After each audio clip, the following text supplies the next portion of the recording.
Are you looking for more out of your life? Do you need ideas on how to start new businesses and how to move forward in your own personal life? Well, guess what? You have come to the right radio show.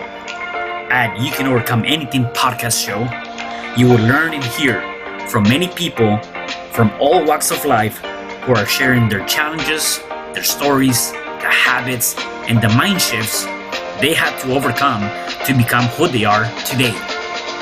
On top, you will get a chance to connect and see how you can overcome anything by networking and learning about your next move through this radio show. I present to you our great speakers at You Can Overcome Anything podcast show with your host, Cesar Espino.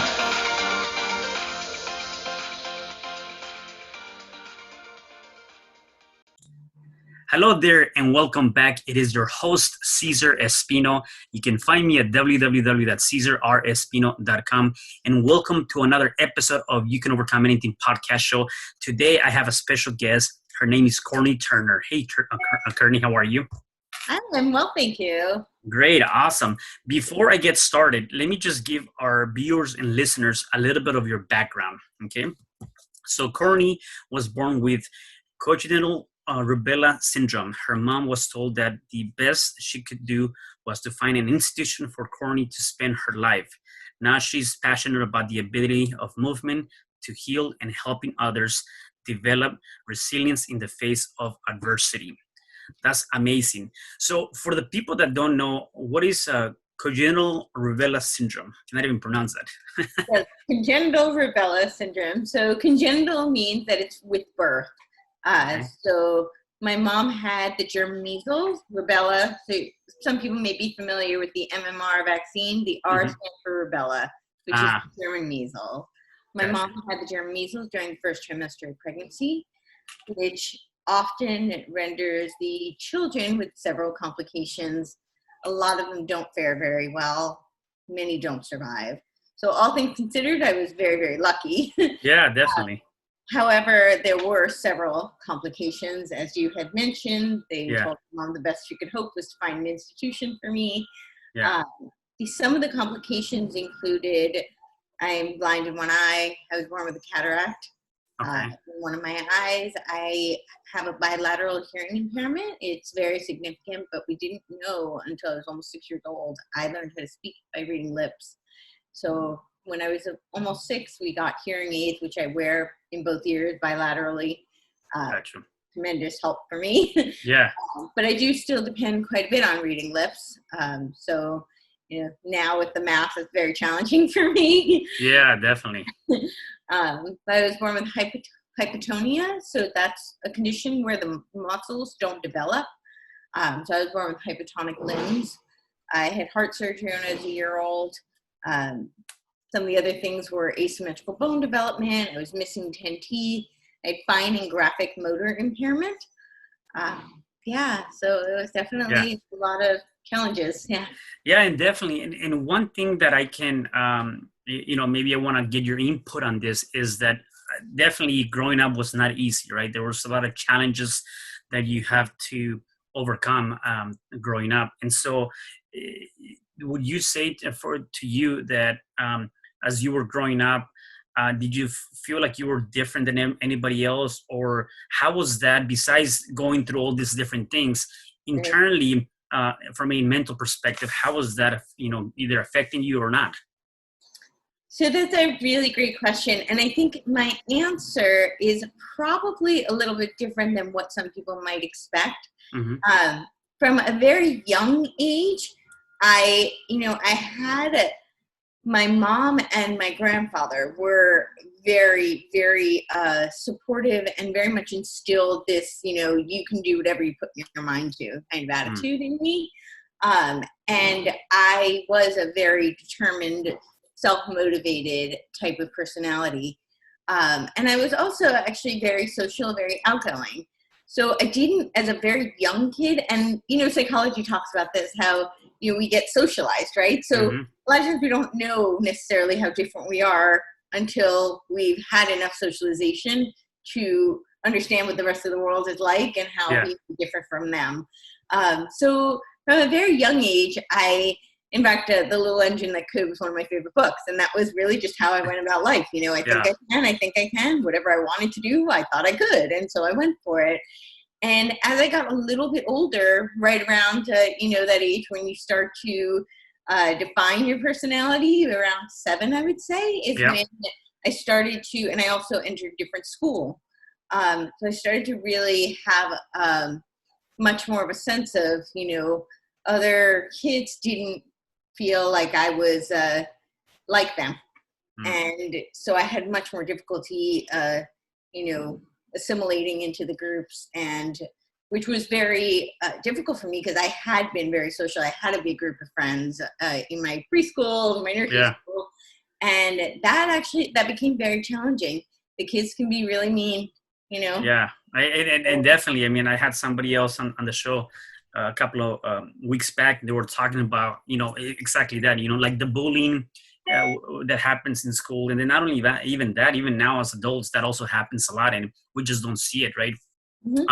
Now, in terms of for you going through that, like, what were some things that you did to kind of overcome that and surpass that, right? Because definitely, like you said, kids could be very difficult, and not so much, within you. Yet, how do you deal with that, or how do you deal with that yourself? So it's interesting. Again, I'll talk about kind of like the first grade, and then after. So in pre-first grade, when I didn't have hearing aids yet, I got hearing aids like late kindergarten. So when I was in nursery school, I definitely, didn't speak necessarily the way everyone else did. And so, but I had a very vivid imagination. So I created something called Bubble Land. And this was my world. I was obsessed with bubbles, like most kids are. Yeah. And so you had to blow bubbles to get there. But you couldn't get there unless you were invited by me. And what's fascinating about it is that we all spoke gibberish. But children are masters of improv. So the main principle of improv is yes and. You never say no but, or what is that? They don't reject the premise.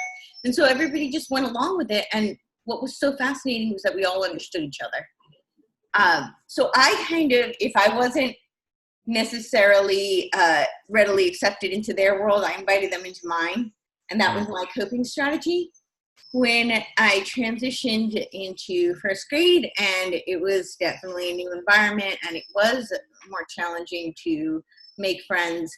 How did I overcome it? I don't really know. It's a really difficult question because I was dealing with, some of my own physical challenges that I had to deal with. And first grade was actually when I went to speech therapy for the first time. We always had spelling tests. And I got 100 on every spelling test. Yeah. And then, it was every week we had a spelling test. And then finally, there was one week where we had the SHCH chapter. And so share. And I still remember it today. Like my teacher sat me down and she kept saying, because I failed the test. And, I had gotten hundreds on all of them. She was very confused. And she said to me, share. And I could not differentiate the two. So there were definitely some of those kind of challenges that I was already dealing with. And then to deal with the children, I was just very hurt. And I think my way of coping was I started to really retreat. And I also found one thing my parents always told me, and this is something that even today I always remind myself, is that it's so much more important to have one true friend than it is to, be Miss Popularity, so to speak, that to have a whole bunch of acquaintances wasn't really as important in life. And so that is really, when you ask me how did I cope with the bullying, I think that was one of the strategies, was to find somebody who was, I guess, like an ally, somebody who I could form a close bond with. And that is something I've always done in my life. I've always had people who were very close, intimate friendships, even if there weren't a whole bunch of acquaintances where I necessarily felt like I fit in. Yeah, definitely. One thing that I love that you mentioned, and I wish, I think a lot as adults, we miss out on this. And you were talking about the imagination, right? Creating your own bubble land and, just kind of going through that. And when you think about it from that perspective, again, we as adults tend to forget that imaginary side of our brain. And because of that, we can also limit ourselves, right? In terms of what we're capable of doing. And as a kid, like, a lot of times, again, if especially like in your case where they told you can do anything you want, right, and you continue to grow with that idea, then you come up with these ideas. And as a kid, many kids have a magnificent imagination, right? And if we were to take that and be that vulnerable from that perspective into the adulthood, I think that we can definitely create more for ourselves. So I really love the fact that you grow with that idea or that mindset, because I'm sure that was a big factor, in your life. I would imagine, growing up. Tremendous. And actually, it's very interesting that you say that, because the timing of when I was born was kind of unique. It was a little bit too late for the rubella clinics, but it was, also too early for the modern medicine. So I was in that weird time, and there was only one clinic left. It was the Roosevelt Institute in New York City, and I had gone. A lot of doctors were saying, I told you, they said to find an institution, but there were a lot of doctors who really didn't think there was much hope. They also thought that I might not only have all the physical challenges, but that that there was a possibility I could be autistic, mentally challenged, and the Roosevelt Institute, one of the reasons that a lot of these people thought that was because my way of learning was to mimic the world around me. I did a lot of also hand gesturing, because one eye was seeing, the other eye isn't. I have these pictures and I can see it. I'm holding these objects here, and then I'm holding objects here, trying to figure this out. And you can see that's what I'm doing. But they perceive that as an autistic coping strategy, as opposed to it being me trying to figure out my visual impairment. And I say all this to get to the point of that the Roosevelt Institute didn't see my mimicking and my play as a deficit. They said that was the indication for them that I was going to be okay. They told my mom that she's got such a vivid imagination. That's her coping strategy, and she's going to be fine. Yeah. Again, another great point. And even looking back to maybe all of the other people or doctors or whatever that might have been that said, she's going to be this and there or that, or needs to be in an institute, or they start labeling you or want to label you in such a way. And I like what Les Brown mentioned, and he said, don't let somebody else's opinion about you dictate your future, right? And in this case, you your mom or yourself didn't allow a opinion of somebody else's, well, let's label her as such, or let's do this, or whatever the case may be. That didn't stop you from really becoming your true you, right? Your true purpose. And a lot of times when we go through that, again, we as people are always looking for validation. We're always looking for somebody else to come in and give us or provide us with some sort of authority or some sort of guidance, right? And sometimes that might not be the best thing for us, yet we allow that to influence our decision, right? And that can be very risky, specifically if you're going through some very not so easy times.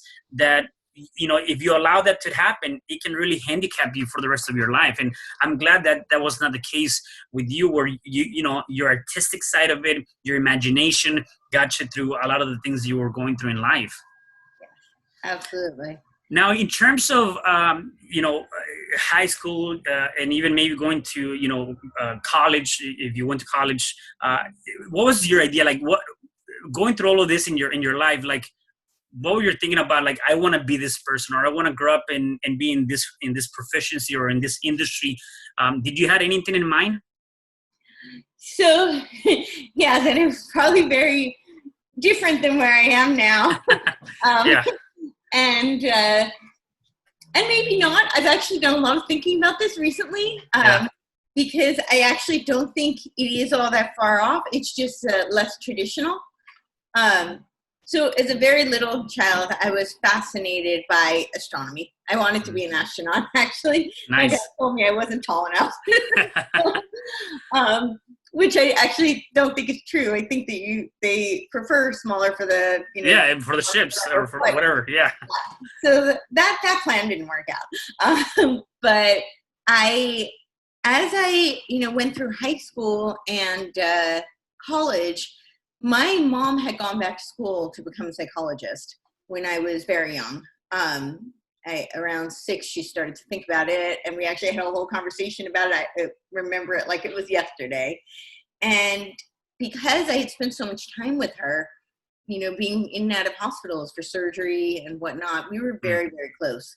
And I would say my mom, really was my best friend growing up. And I felt like I lost her.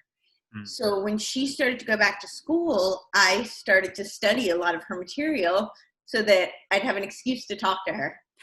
Nice. So I was 9 and I was reading Freud and I was reading, Psychology Today. And then I'd say, I'll help you study. And I became very interested in psychology. And I think also because of my unique set of circumstances in life, I was fascinated by the human experience, essentially, and human existence. Why are we here? So from a very early age, I became very interested in the existentialist philosophy. I kind of formulated my own philosophy. And in high school, I created several independent research projects. So I had I did an independent study in philosophy. I wrote several philosophical papers that my school published. And then my junior and senior year, I did dream analysis research. And I was actually the first junior to do any research of that kind. My high school actually published my research. My mentor was the founder of the Association for the Study of Dreams. So I had proposed a study my junior year to a hospital, Columbia Presbyterian. I wanted to, it would have been a human brain study. They pretty much laughed in my face, told me that it was a human brain study, and that I need an MD, PhD to conduct such a study. Yeah. And that if I did, I most likely would get the Nobel Prize. I said, well, that's the plan. So I entered college as a neuroscience major. And when about halfway through, I ended up switching to philosophy. The two had always been of interest, and I ended up going in that direction. And then when I graduated, I went to Stella Adler and I pursued acting. So really, it's always just been the pursuit of the human experience. I'm fascinated from all angles, the metaphysical, the psychological, philosophical, and physiological. Right. I do a lot now in the realm of health, fitness, nutrition, and that's, much more physiological. So yeah, it's really just, I'm fascinated by human beings and our relationship to the world around us and to each other. Right. At which point in your journey of that did you more or less decided to do your own stuff and not be working for somebody else or doing any of that stuff? So I had, I pursued acting for a while. Acting kind of led me into producing. And I had an experience when I had first graduated from college where Lifetime had asked to buy the rights to my life story. My immediate reaction was, unless I can be involved, no, and I ended up saying no because they wanted to buy the rights outright. Yeah. Right. And even then I knew what that meant. And I felt like, what do you have? You don't own the rights to your life story, Yeah. So I didn't. And I think at the time I also had, I don't think I was ready for it. I think I spent so much of my life trying to overcome, I was mainstreamed. I never wanted to be pitied. I didn't want to be seen as different because I had been bullied. I had a lot of that experience imbued in me. So I felt like I wanted to just keep going about my life and not make that, the forefront. However, at some point, it was, I think, really after I had tried out for American Ninja Warrior. Didn't get picked to run the course, but I'm a big believer in any time there is, and I call it a perceived failure, because, I think in life, relationship to failure is a very interesting thing for human beings. That it's not that I don't think failure exists. I think that oftentimes we perceive obstacles and bumps in the road as being failure. And oftentimes they're really just a lesson or a way, a stepping stone to another path, you know? So, or an opportunity for growth. And I really did more in this process when I didn't get picked. I was really devastated, but I'm a believer in looking at what is it that, what lesson can be learned? And sometimes, a lot of the times, there's really hard lessons that you have to take a cold, hard look at.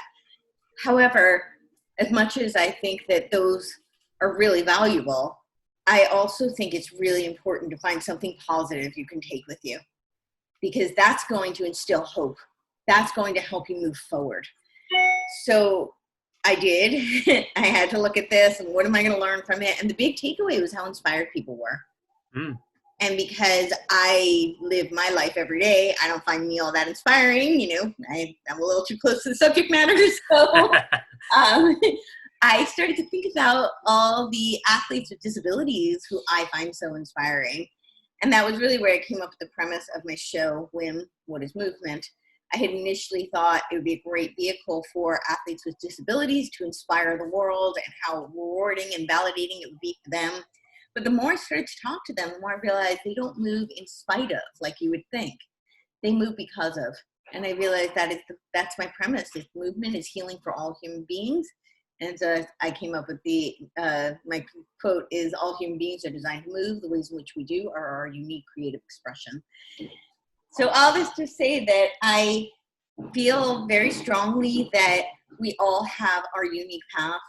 We all have challenges. That's one thing in life none of us are impervious to. That's part of the human experience. But I do think some of us have challenges, you know, and at different times, right? And other people can learn lessons from those challenges. So I think it was Tom Stoddard, who Leave the Light On, Celtics actor, who said that in life we either, I'm going to butcher the exact word, I'll paraphrase the wording, but you know, he said in life, in school, we learn lessons and then we're tested on them. In life, we're given tests and then we hope to learn the lessons from it. And the beautiful thing about humans is that we have the ability to learn lessons from art and other people's experiences. We don't always have to suffer ourselves. And I think that's tremendously powerful. So that was really a turning point for me, where I realized that through sharing my story and my experiences, would have the opportunity to help and inspire others. And that kind of set me on this path. Yeah, no, I love that. And I really love what you mentioned about, you know, failure or perceived failures is a stepping stone for a new path or an opportunity. And I think that's critical, right? You know, perhaps some of the people that are listening to us or watching us, you know, this is one of those things where we have to be able to learn from that. And I love the fact that it is just a step towards an opportunity or something new. The second thing you mentioned, which I really enjoy, is the fact that we all have challenges, right? And you know, how we go, I always tell people the difference between what that challenge is going to do for us is how we do what we do with it, or what is our determination, right? So how we act on that challenge will determine our future, or will determine the next step, right? And a lot of people, sometimes they tend to just take the challenge for what it is and get stuck with it, or take that failure for what it is and get stuck with it and say, it is what it is, and don't do nothing about it. And that's the circumstances of that. And so just talking to you and seeing your energy is like, the first thing that's coming to my mind is like, what has been your motivating factor, or what have you had in your life that you really seem very positive, right? And you've clearly have gone through a lot, yet you're not letting that, you know, take the best of you. You know, you're not letting that failure, that perceived failure, or that challenge take the best of you. So what has been your motivating factor all these years? So I love this question. And it's interesting because I think motivation in general is interesting, right? Motivation is fleeting, right? It's like a little dopamine hit. You know, you get a little rush and then you're like, okay, now what? what do I do now? Yeah. So I am not really, I think motivation is wonderful. I think inspiration is wonderful. And as human beings, we need it. However, I don't like to depend on it. Mm. So for me, I don't know that I have that I look for something to necessarily motivate me to keep going. But what I will say is this: I'm a huge fan of acknowledging gratitude. Mm. And there is so much research, quantifiable research, that shows how powerful gratitude is for our neurochemistry and for our future self-authorization, for our ability to define ourselves, for our ability to propel ourselves forward. And I think that that's actually what really does drive me, is that I know the odds that I've overcome. And as human beings, we are meaning-making creatures. So we all have different belief systems, right? And I'm not here to tell you what to believe in. Some believe in a sentient being, some, have, other universal higher beliefs. However, we all have a need to create meaning. We're not very good with dealing with just, oh, this is random and chaotic, and we're just going to continue to go about and mill through it anyway, right? Right. So I believe that the way that we, move forward in life and have success in life is to attribute our own meanings, is to find our own purpose. And for me, what drives me forward is knowing the odds that I've overcome and knowing that I'm so grateful to be here. Life is we are such a tiny little blip on this universe, and it is an incredible experience. We're given so much opportunity, and it is really so incredible and amazing to think about that possibility. How random everything. I think it's something like 1 in a trillion possibility of a human being just being born. Yeah, that's amazing. We are really miracles. And I know that I have defied tremendous odds just to be here, and then to have overcome the things that I've overcome. And I want to prove that to myself that, I can do something with all of that, and that all of that was worthwhile. That struggle wasn't just here for me to suffer, because that's inevitable, Yeah. We're all going to have suffering, but we can all have tremendous joy and success and fulfillment, really. That's what I think of success as being, is fulfillment. And so for me, it's about attributing meaning to that suffering so that I can have personal fulfillment and hopefully in the process inspire and help others too. Yeah. That's another thing that you just mentioned that stuck to my mind. And that is the personal fulfillment and to prove yourself, right?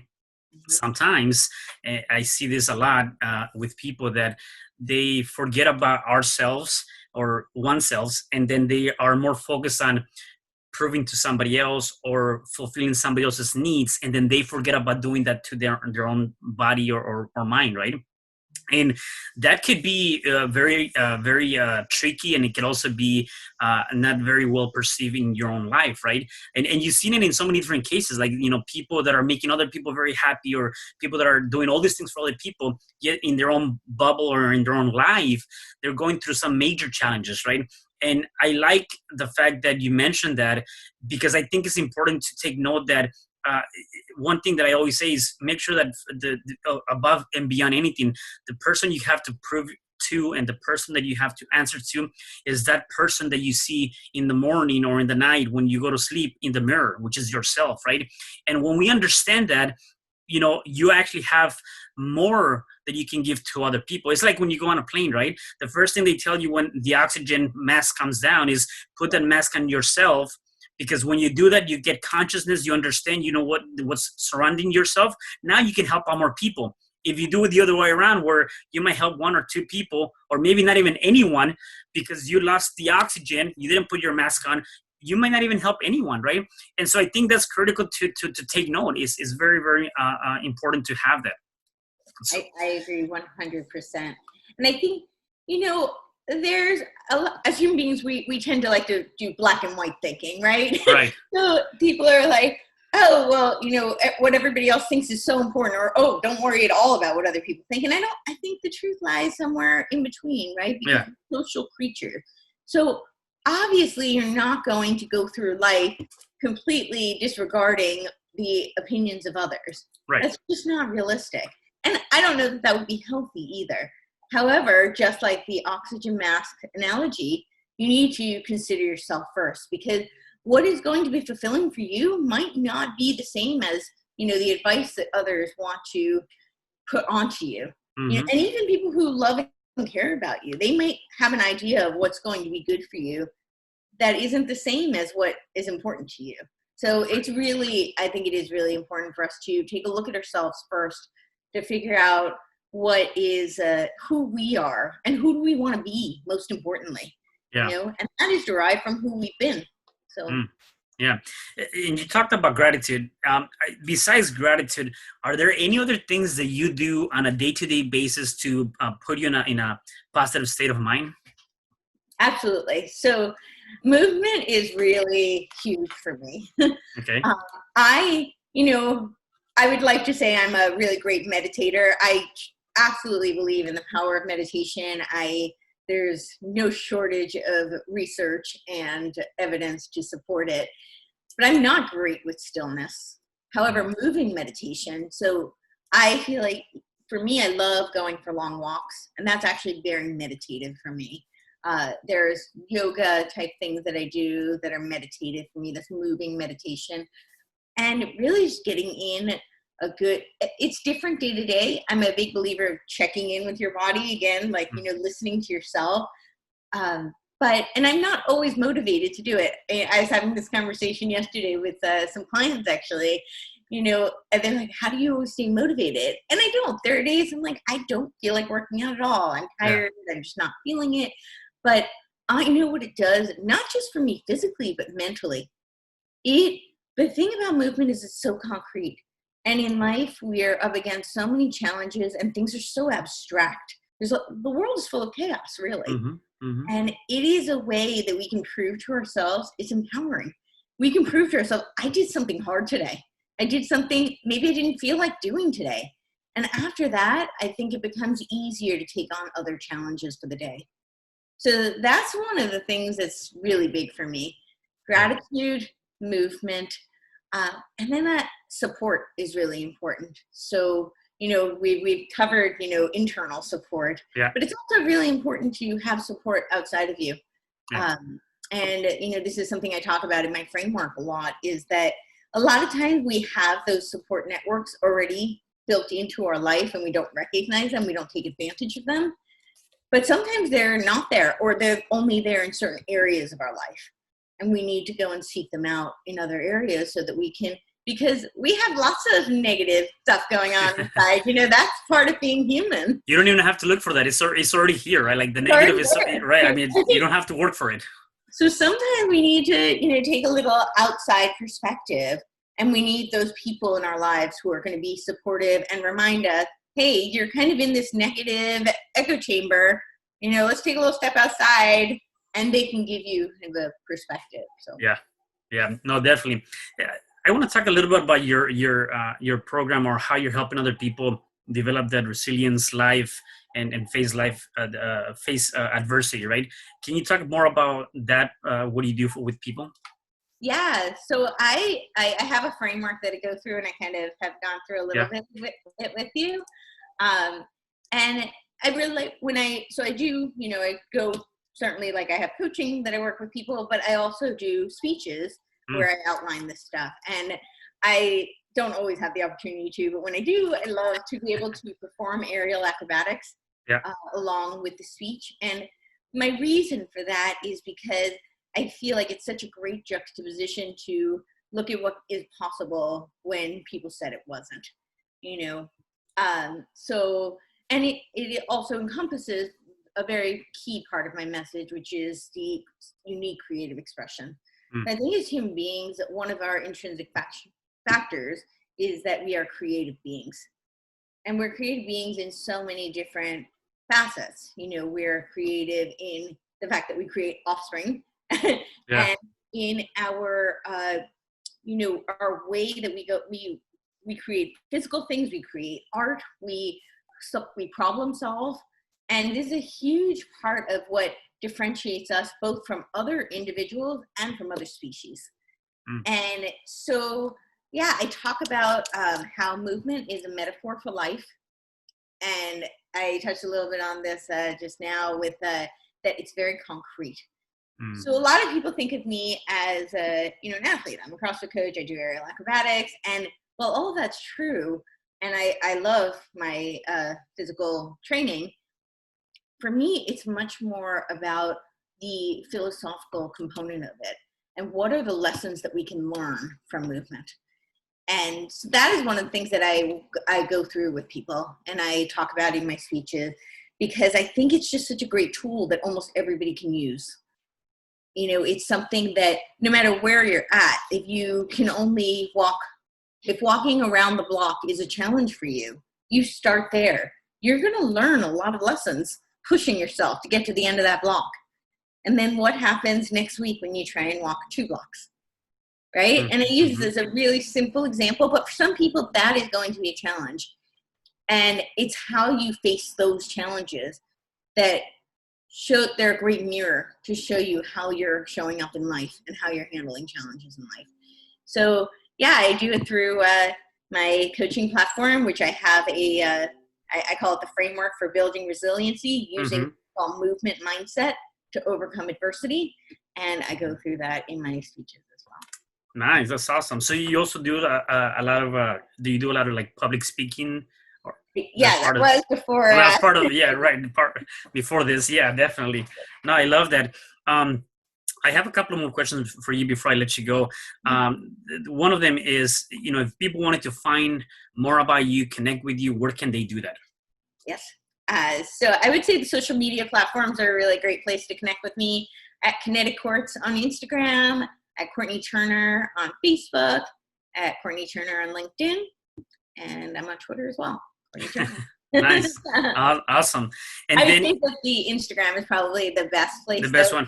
Instagram, that's probably the first place to go. Yeah, and I love, by the way, all those videos that you do, and again, all that movement. And I mean, I cannot do that with one hand. I mean, that's awesome.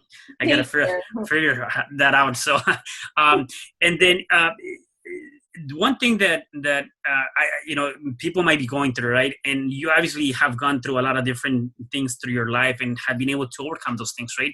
So what would be one advice that you can tell our listeners in terms of if they're going through whatever challenge they might be going through right now, they can do to start overcoming that challenge? So it's going to be really different for everyone, obviously. But one thing I will say, especially about the current milieu, is we're in a time where things are of heightened uncertainty, right? There's always an uncertainty in the world. That is part of the human experience. But right now things are very precarious and we don't know where they're going to go. And I think that creates a lot of anxiety for people. So what I would say is, I know it sounds cliche, but it's really so true, is to find something that you have some control over and that inspires you, something you look forward to. So that's one of the things in my framework. I talk about creating challenges that offer something you can look forward to.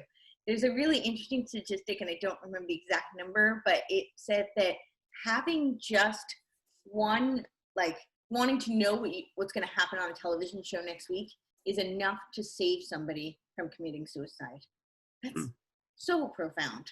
Wow. So as human beings, we're forward seeking, right? We want to know what's going to happen next. We're looking to the future. And so if you can take some control over something in the future, that's going to inspire hope. And hope is what propels you forward. And that's another really interesting concept, is I think people don't realize that hope is something you can learn. And hope actually comes out of hardship, because that's when you're seeking it, right? When things are all fine and dandy, you may be optimistic, you may be, happy, but you don't really need hope. Hope is knowing that you have power over something in the future. So that's what I would say to people, is really to boil it down to that. Find something you have some control over that gives you hope. And I personally, you tell people to use movement as a tool for that, because I have control over that. I'm going to get some movement in my day. That's something, you can build a habit. I don't have control over the outcome of that. I have control over the fact that I'm going to do something today. Right. And that itself is really empowering. So that's what I tell people. I love that. Definitely find something that you can control. And it's true, because sometimes we tend to forget about that, and we tend to focus on the things that we cannot control. So rather than focusing on things that we don't want, let's focus on things that we do want. And I love how just putting that together, it definitely can help you out. Courtney, I had a really good time. Before I let you go, is there anything else that you want to share with our listeners and viewers? No, I think we covered it. I had a really great time. Thank you so much. Awesome. Well, once again, thank you so much for being here on the show. Really appreciate you and having you share your knowledge and your story with us. Thank you so much. Awesome. And for the rest of you guys, please make sure you share, like, and comment on this podcast post. We can be found at every platform. Please make sure, again, that you share this and subscribe to this channel and this podcast. I'll see you guys at the next episode of You Can Overcome Anything podcast show. Have a good time. Bye. Hi, I'm Cesar Espino, real estate investor, business coach, and consultant, and author of the book, You Can Overcome Anything, Even When the World Says No. My number is 424-501-6046. In my book, I talk about making the necessary changes to shift your mind for prosperity and certainty. Pick up your copy at Amazon. I also love helping families with their real estate and can purchase your house fast and all cash. Follow me on Instagram, Facebook, and LinkedIn. My number is 424-501-6046. Thank you for having me today. I am so glad you've tuned into this podcast. You can find me at your favorite podcast platform where you can like, subscribe, comment, and share. And to learn more about myself, my services, you can find me at www.CesarRespino.com, or you can also find me at your social media. Thanks for joining me, and I am looking forward to having you at the next episode. And know you truly can overcome anything.